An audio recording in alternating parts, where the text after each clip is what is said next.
Hello friends, welcome to அன்புடன் என் சமையல். நெல்லிக்காய் எவ்வளோ உடம்புக்கு நல்லதுன்னு எல்லாருக்கும் தெரியும். அதுவும் தேன் நெல்லிக்காய்னா சொல்லவா வேணும். அந்த தேன் நெல்லிக்காவை எப்படி செய்கிறதுன்னு பார்க்கலாம். இப்போ வாங்க வீடியோக்குள்ளே போகலாம்.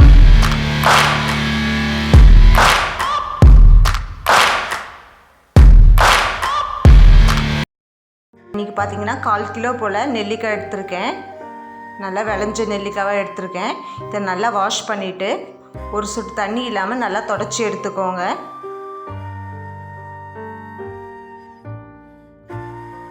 பாத்திரத்தில் தேவையான அளவு தண்ணி வச்சுருக்கேன். இது மேலே ஏதோ ஒரு தட்டு எதாவது வச்சு நம்ம நெல்லிக்காய் வேக வைக்க போகிறோம். நீங்கள் இட்லி பாத்திரத்தில் கூட செய்யலாம். நான் வந்து கம்மியான போர்ஷன் செய்கிறதுனால தட்டு மேலே வச்சுக்கிறேன். இப்போ நம்ம எல்லா நெல்லிக்காயும் மேலே வச்சிடலாம்.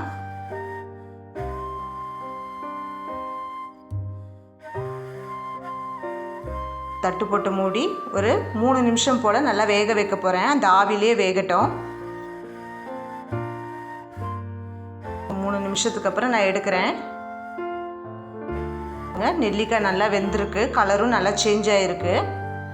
ஒரு ஃபோக் அப்படி இல்லை ஒரு ஸ்பூனை வச்சு குத்தி பாருங்கள். இப்போ வெந்துருச்சு. இதை நம்ம இப்போ வெளியே எடுத்துடலாம்.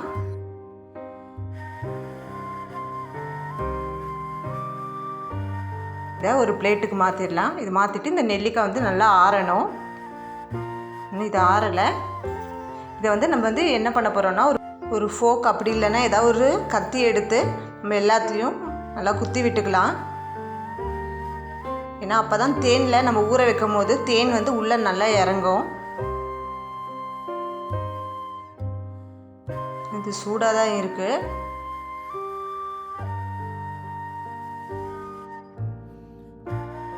எவ்வளோ தூரம் நம்ம ஹோல்ஸ் போட முடியுமோ அந்த அளவுக்கு ஹோல்ஸ் போட்டுக்கலாம். ஒரு கடாயில் நான் 3 ஸ்பூன் போல் சுகரை வந்து ஃபஸ்ட்டு லேயராக சேர்த்துக்கிறேன். அடுப்பை வந்து ஃபுல் சிம்மில் வச்சுக்கோங்க.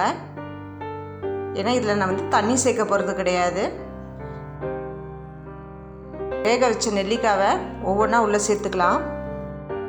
நெல்லிக்காய் வந்து டெய்லி ஒன்று சாப்பிட்றதுனால பார்த்திங்கன்னா உடம்புக்கு ரொம்ப நல்லது. முடி நல்லா கருப்பாகவும் முடி உதிர்றதை வந்து ஸ்டாப் பண்ணும். ஸ்கின்னும் பார்த்திங்கன்னா நல்லா க்ளோவாக அண்ட் ஷைனிங்காக இருக்கும். இதுக்கப்புறம் பார்த்திங்கன்னா நான் 1/4 கிலோ நெல்லிக்காய்க்கு 1/4 கிலோ போல் வெல்லம் சேர்த்துக்கிறேன். வெல்லத்தை நல்லா இடித்து சேர்த்துக்கோங்க. இது வந்து நெல்லிக்காய் மேலே வர மாதிரி நம்ம சேர்த்துக்கலாம்.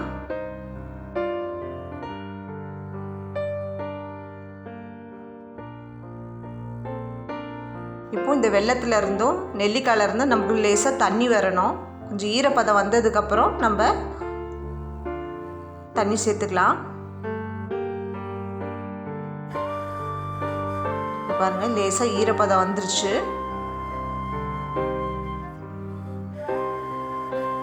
இந்த ஈரப்பதம் வந்ததுக்கப்புறம் தான் நம்ம ஒரு 1/4 கிளாஸ் போல் தண்ணி சேர்த்துக்கணும்.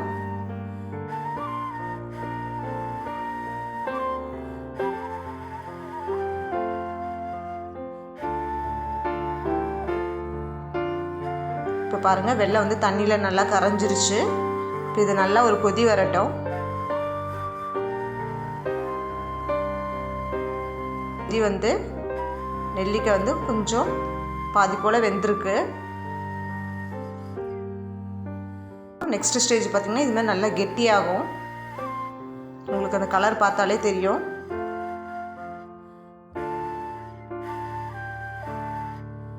இப்போ நெல்லிக்காய் வந்து நல்லா வெந்திருக்கு. இப்போ நம்ம பாகு செக் பண்ணலாம். பாகு பார்த்திங்கன்னா ஒரு கம்பி பதத்துலேருந்து 2 கம்பி பதம் போல் வரணும். அதான் கரெக்டான கன்சிஸ்டன்சி. இப்போ எனக்கு 1.5 கம்பி பதம் போல் வந்திருக்கு. இப்போ நம்ம அடுப்பு ஆஃப் பண்ணிவிட்டு இதை நல்லா கம்ப்ளீட்டாக ஆற வச்சிடலாம்.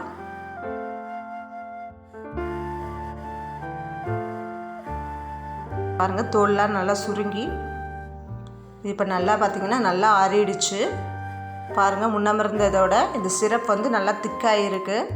ட்ரெடிஷ்னல் மெத்தட்லலாம் பார்த்திங்கன்னா இந்த நெல்லிக்காவை நல்லா வெயிலில் காய வச்சு நல்லா பாடம் பண்ணி ஒரு 4-5 நாள் காய வைப்பாங்க. அதுக்கப்புறம் தான் தேனில் சேர்ப்பாங்க. நம்ம இன்ஸ்டண்ட்டாக செய்கிறதுனால நம்ம அப்படியே சேர்த்துக்கிறோம். கடையிலலாம் பார்த்திங்கன்னா தேன் சேர்க்க மாட்டாங்க, இந்த சிரப்போடு தான் கொடுப்பாங்க.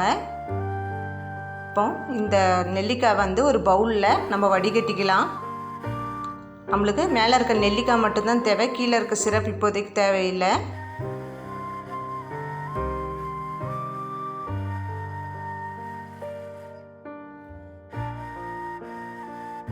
எடுத்துக்கோங்க.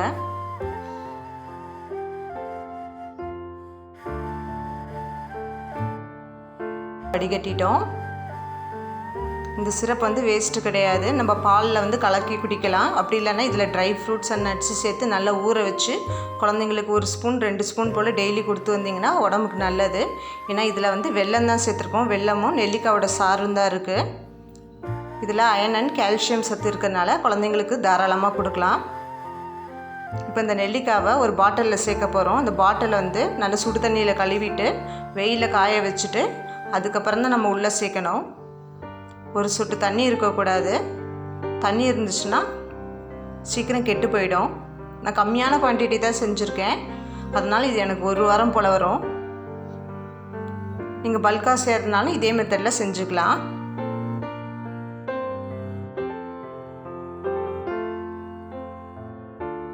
இது மாதிரி ஒரு பாட்டிலில் ஏர்டைட்டான பாட்டிலில் போட்டுக்கோங்க.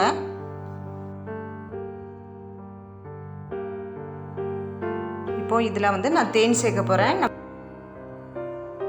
1 கிலோ போல் நெல்லிக்காய் சேர்த்துருக்கோம், அதனால் ஒரு 100 கிராம் 100லேருந்து 150 கிராம் போல் தேன் சேர்த்துக்கலாம்.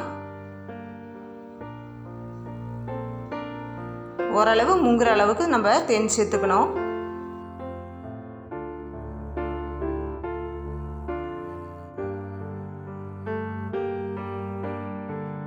இப்போ இதை ஒரு மூடி போட்டு நல்லா டைட்டாக மூடி வச்சுக்கோங்க. இது ஃப்ரிட்ஜில் வைக்க தேவையில்லை, நம்ம வெளியே வச்சுக்கலாம், கெட்டு போகாது. இதை நம்ம யூஸ் பண்ணும்போது பார்த்திங்கன்னா ஈர ஸ்பூன் எதுவும் யூஸ் பண்ணக்கூடாது, ட்ரையான ஸ்பூன் எடுத்து யூஸ் பண்ணிக்கோங்க, அப்போ தான் உங்களுக்கு கெடாது.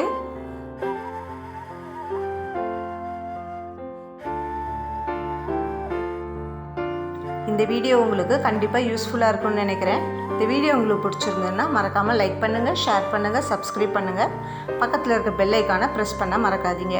நான் உங்களை நெக்ஸ்ட் வீடியோவில் மீட் பண்ணுறேன். ஓகே, பாய்.